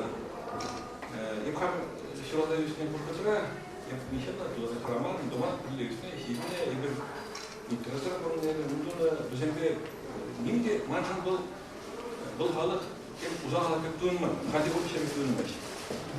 Сюда нигде, я тем лично на калана в береге, я подумайте, продача тем ли кундить ваш сын, те бран чем не шланы, хам кундить ваш халипе, у них хем шланы, киндюхне. Им хорошо было. Туда им шикнешься. А я бы вчера весны, им те харамачи было нигде. И вот, ну туда как пермен был. Ага. Больше будешь просить, меньше не дадут. Вот туда разумеете, если Кремль Шабек. больше надо просить. Да. Миша, и вот вашим Меньше больше просим. просим. Недельно. И вот Недельный этап. так, хамраки, перед туда сахал Россия. Вот. Купер, крак, малда помели берем. И в Накалана Федоров президент Накалана, и на теперь мы еще добыли на пунктах Накалана. Шала Пулар Хакер, чем Какой убить был? Не знаю, он уже ему. Игнатьев. Вот. Где были была? А вот мемберги хуша гурашен. Шаг пирен республика туза тума пире было выгодно порничная в нашем алга перде. Игренде перемешал эльмена Сергеевне это серьезно. Хам фон Транде куда Федоров президент партии. Адер Галев шам Давид административный шурдибур, где высотка. Шамда пал артах молодец, плюс старый, венде были чамби. Эльмени палатца, келеген шимзени татмар. Вот основатель нашей республики, вот кто вложил, кто работал. Лектори, бәрі қорада жүр, мен де шир марыш, мен де марыш. Гарманы президент еще для себя зигалары. А он же говорит, ну такой-сякой был элемент. Вот лектори, может по пирнасына пуштарына қалаған бір резолюция жұмала. Елмене балдыртма. Адыр кешінар. Шизар арпар. Утызение Ну, палатами, ну, ученый был, ученый был. Юра, я Казар Барашин, Кашканадей, Казагар был. Казар Мана. Истоки галарны. Истоки верными. Как продолжение? У нас круглый стол. Мы же Галады, мы же Хорошо, что говорит. Самохраны Пельдер Гармар, Алтая Гармар, Вижежу Дагестанаганте, Пельдер Гармар, Алтайра Лартрамар Юба, перенде вырубил власть, вице-президент. У нас Алтайра и ежегодно планировали законность. Алтая, я вырубил, позже Алтая, Пурдягая, Штемска, Сарлась, Штемска, Нардась, Шамбада взял вырубил закон ежегодно. Сейчас закон бакин жили, тем ли у нас зачем запали, тем ли аурона, велоспирки. Нимле палакта, нимле юбада, нимле падакта, нимле ядарлы комиссия еріп помазал лартна юрамаса. Удагай, малышни, чамбир.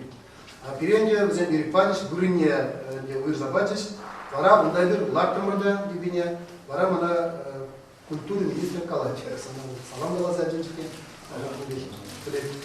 Вара дед, Алтайран дед, мен жүклі дед халық тұқмы дед, чувашса мына дед, кезет юбалатма выше дедісті. Шамбада галабару пиринче ваш халығын галабар шам сознание перде, жау турды мен, хамыртын марзабатне, тәленмелі вайлы пызық бол, пәтмен бол. Ебірге шағында патшалық күш небе бар, тада бере таган спонсоржын күшаға небе бар. Қайағанзем, қызем күштарыңыза, ұқшағыза, автобус елзе, юбағаса, шандағаза, нардат бар. Бұл халық, мне білді, бұл халық қайын күмарыз едет, ұйрылман мене, ана піліне, хизеплене, дұрат мене білдірі чым болды. Күтті қалықса мәселе, негамда шәмет чүк итке, дұғай мәші екен жамда. Шамбада күшкіна қамыр қалықтаман мұқтан асты келеді себе қалазан. Не күш қалықта шәмет кеш тума байши дер емес, қали отыра Россияға. Себе қалазан. Шамбада кажалы где-то капыр Дагестана, еп мен қалашын, шәмет Лараганзе. Семендер ғайма қашқаларынан не кірсаганда онда. Ебір вежі жұлақ қамыр юба қоқ тебе деген улықты прижение. Оланде нога изен шережине. А кумуксем келнеде хамад ударсамек калаш, Олег бейдеш, миллионы вымекля баладеш. Нога изен бейни безір, чені бегилне, ебір тада жиғықтарық сибекеш. Адер тада келер, қалып кебір жыл келеймеп сирмада, ебір кебір жыла Алтая гайма балатсам ona. Вот кебір жылдан келеп кір, вот халімді қақырын деді кажау. Земдегі кумуксем, халі отыр курнаган шарге, чыңды дауыр дешесем, чыңды ду, ондайны ташан авал варачан, кулибун, анжата варачан, кулибаде хабарма пиде юр деше, чыңды ду жіне. Те хабарая, хабарайма примда жіне. Аршизем келер, хиранземен мадырака. Варачан да шетсе бір, кажал егба лардашын, хамыр тымарзыне балырца. А Алтая смахмай галазан, Алтай республикіне шетін жере, Минкимер Шаймиев фондебе зем да лартна кударзем. Зем кударзем Минкимер Шаймиев калабер Шайбе чавче тузабращи. Ладно, мы Минкимер Шаймиев. Когда я чавче тузабрапор хамеронге энтузиастом Шайнди. Где-то будет. Он Цыпленков ставил. Фамилия Франшилеря. Шаймиев пожарай. Шамбада кыша пирин калар бір автобус тулжибри тюре лаптулы. Херекилек аллы бұрын автобус. А каяс деген зем бар, тада бір шемешін тугын жеш. Халинге бирinde de бір автобуса нумай ытнаши. Иге автобуса сағал. Мәжінде зен автобус калы бір тюлемеле бірін вишербин. Бал автобуспай бір бұлы жен кәпірі, алы жен кәпірі, күрбе тюлемеле вишербин. Шамбада вишербине байлапар, я бұлы жен женер калы бір. Я алы жен женер, алла бұнда қызы бұрын. Ай бірін башы бұзын күшап ұштарайма бұр. Шамбада Пырас деген зем булзан, смахран, иляван чекерин халиге, иккимеш автобус вали бұрын пул.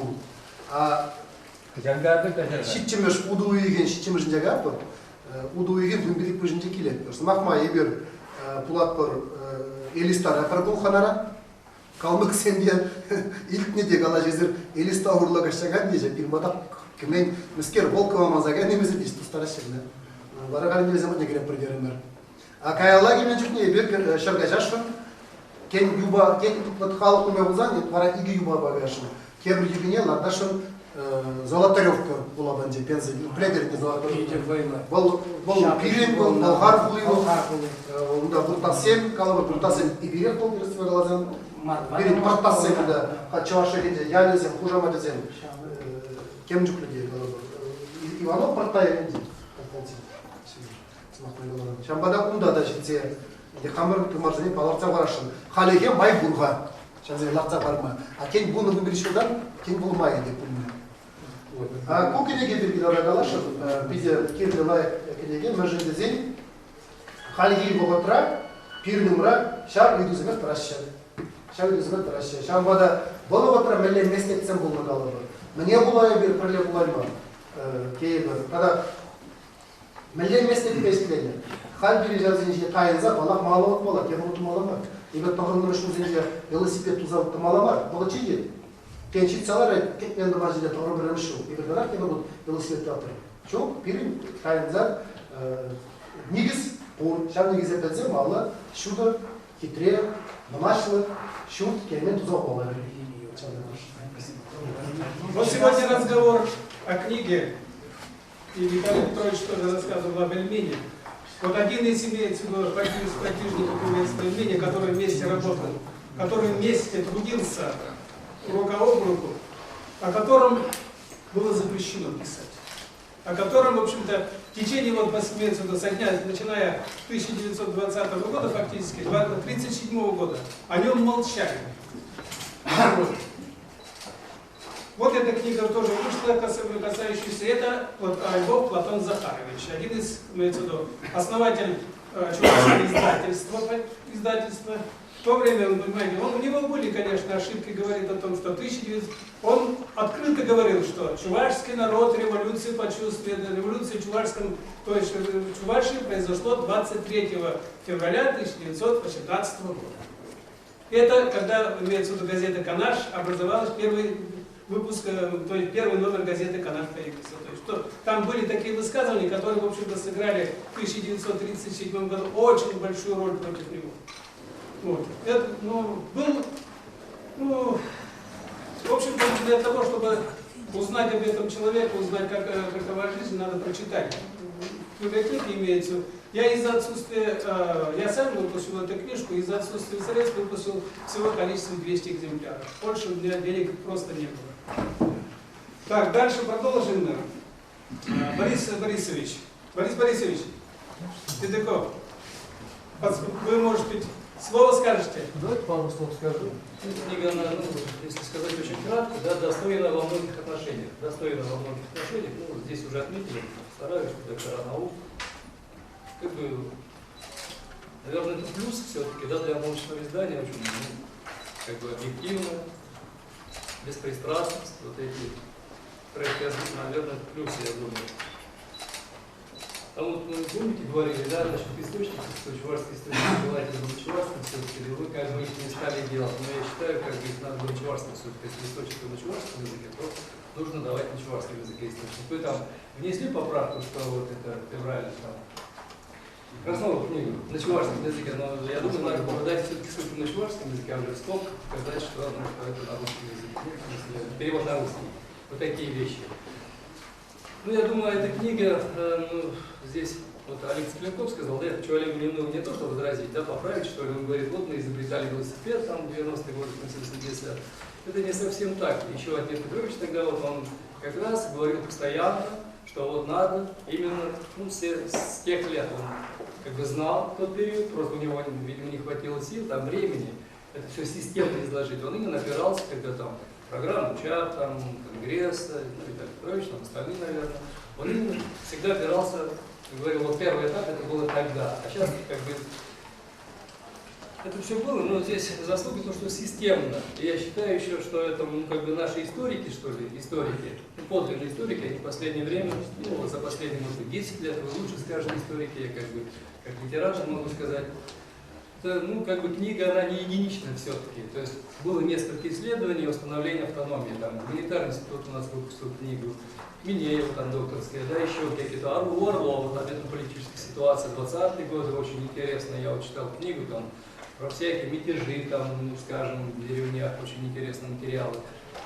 И я думаю, это потом Виталий Григорьевич, вот он как бы целенаправленно, чувашский этнос, и вот его этот учебник, да, знаменитый там, чувашская литература, 17-е, там, 30-е годы, он как раз там, ну, основная концепция, если в двух словах, да, ну, наверное, вот, кто читал, знает, там он как раз говорит, что основная, как бы, как сказать, основная концепция или основной дух, что ли, развития нашей чувашской литературы, это именно национальная была идея у нас. То есть это как бы вот такой, за последние 10-15 лет, наверное, это вот, как бы, книга не единичная, это такой, ну, поток не поток, что ли, скажем, ну, достаточно такая совокупность работ появилась. Наверное, ну, почему не раньше? Наверное, раньше у наших историков, там, даже литературоведов, наверное, не было чисто, не то, что у них не было возможности, наверное, это, ну, не назрело, что Миельчик, как Кузангай, да, если цитировать.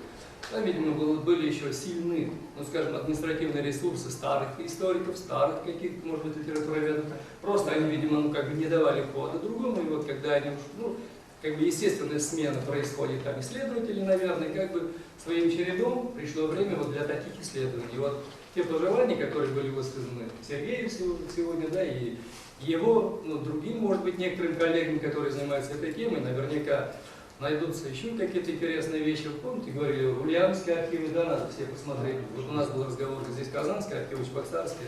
Наверняка многое найдется в ульяновских архивах, ну, скажем, Симбирская там губерния. В общем, книга достойна во многих отношениях. Спасибо. Спасибо. Спасибо, Валерий Борисович.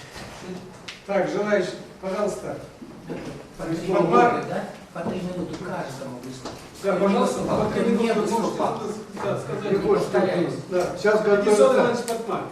Сейчас готовится учебник истории Российской Федерации.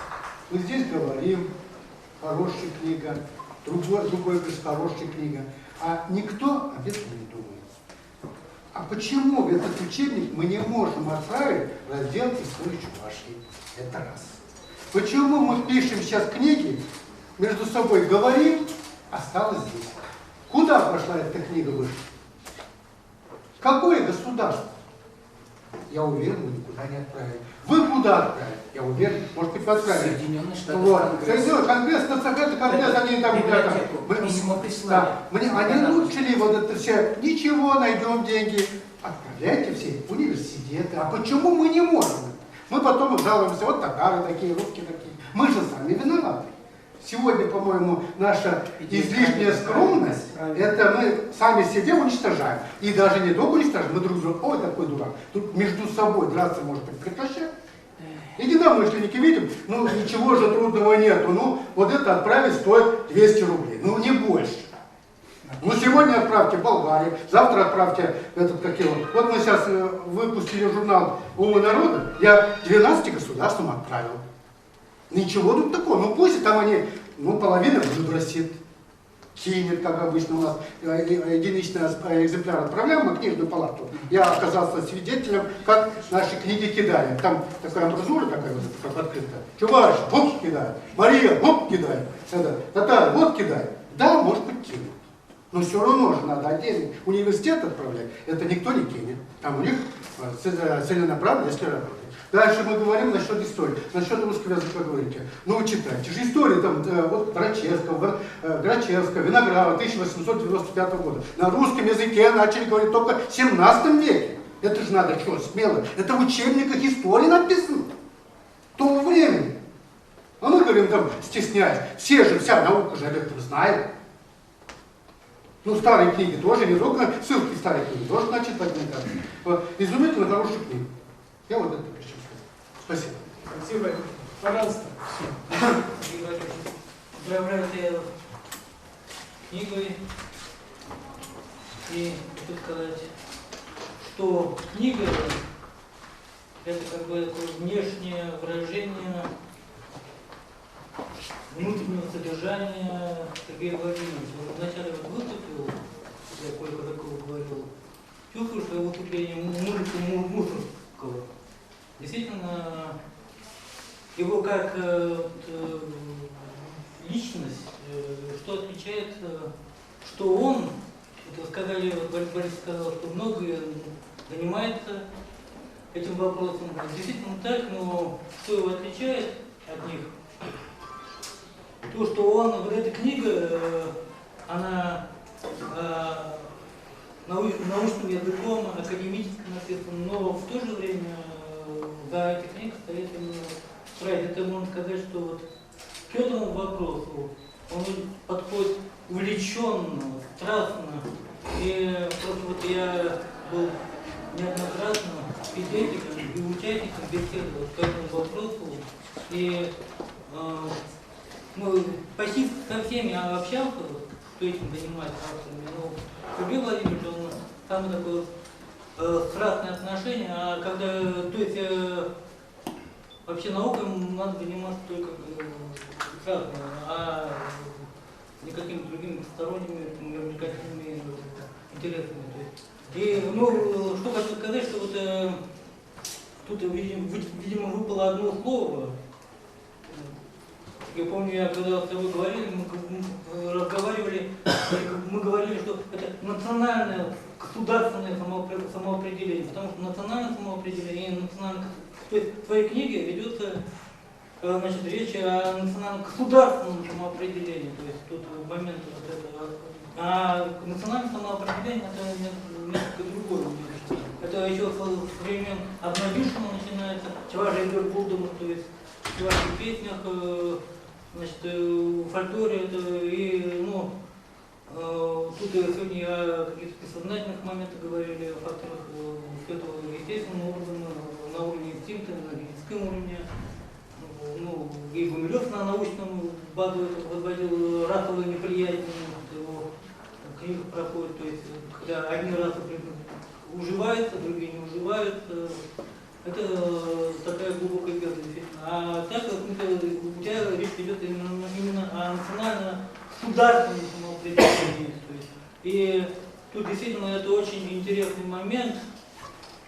У тебя тут фотографически очень богатые материалами, очень обогащенные. И за этим фактом действительно иногда теряется большой смысл. То есть что? Как быть чувашам? То есть мы с тобой еще говорили, что было ли творческое начало, потому что не секрет, что чуваши копиральщики. Мы копируем, иногда рабски копируем, то есть, потому что вот нам дают автономию, отнимают автономию. Был у нас президент, стал глава республики, то есть фактически же можно также диссертацию писать, вот президент Чувашской республики, потом написать, глава Чувашской республики, извините, это тебе сверху дали, нету творческого момента. И чуваши, то есть я считаю, для будущего тебе вот все-таки определение, если вот какие-то векторы определить, и тогда по этим векторам разложить весь этот материал, вот ты говоришь, что значит там, значит, о линии Якова. Нет такой линии, я сразу скажу, потому что уже символическая фигура Якова была к началу вот этих национальных движений. Жукевича хорошо написано, говорит, это великие развалины, то есть, ну, развалины, понимаете, сами развалины, как Булгари были развалины. Ну, я говорю, тоже такая же фигура, но это нереальная фигура, потому что, значит, национальный, вот Тафаев тоже говорит, что в смысле, Яковлева, я считаю, он ополчается на татар, это же не, в смысле, как я считаю, русские сами тоже говорят. Сейчас, подождите. Русские тоже говорят, вот чувашам, чтобы сохранить, нам надо было сближаться с кем?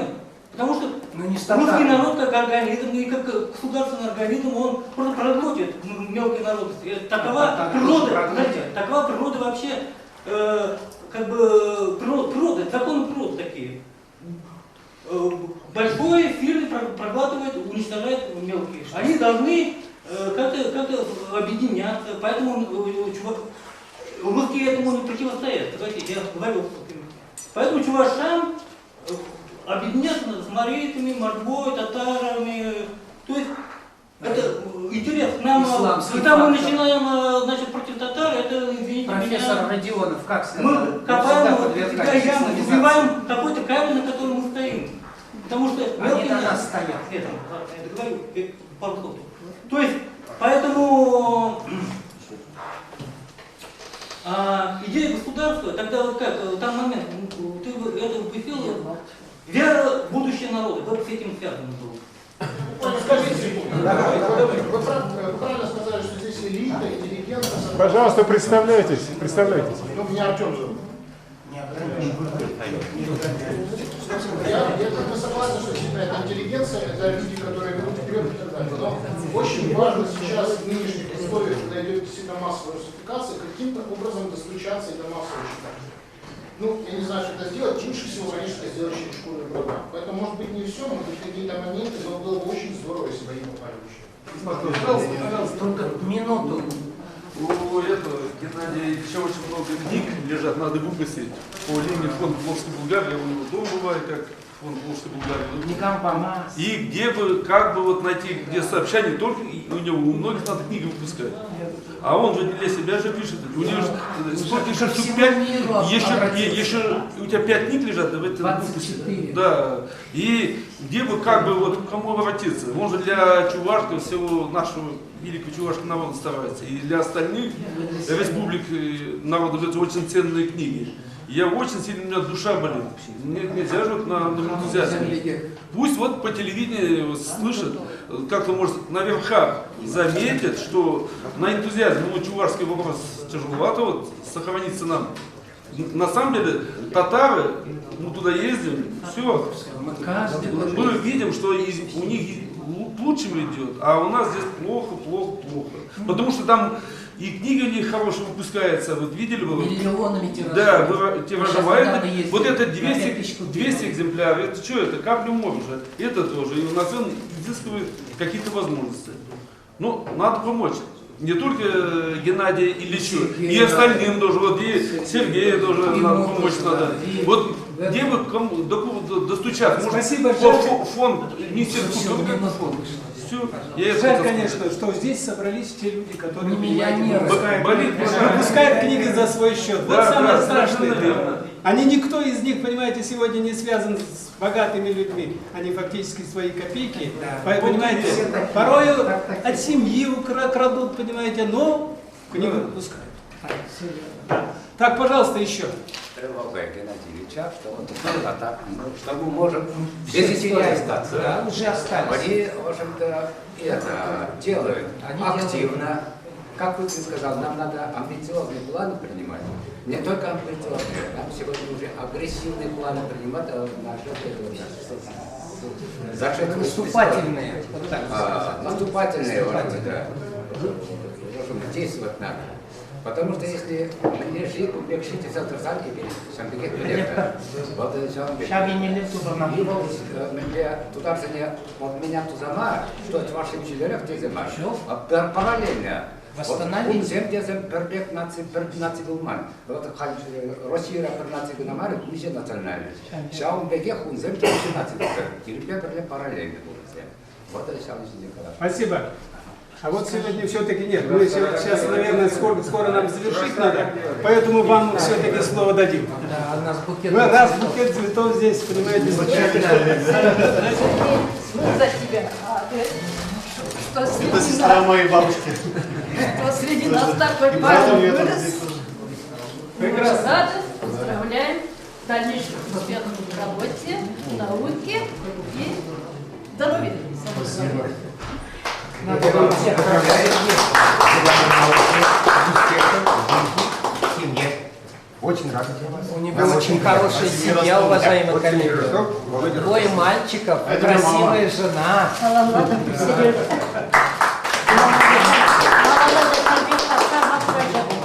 Я очень рада.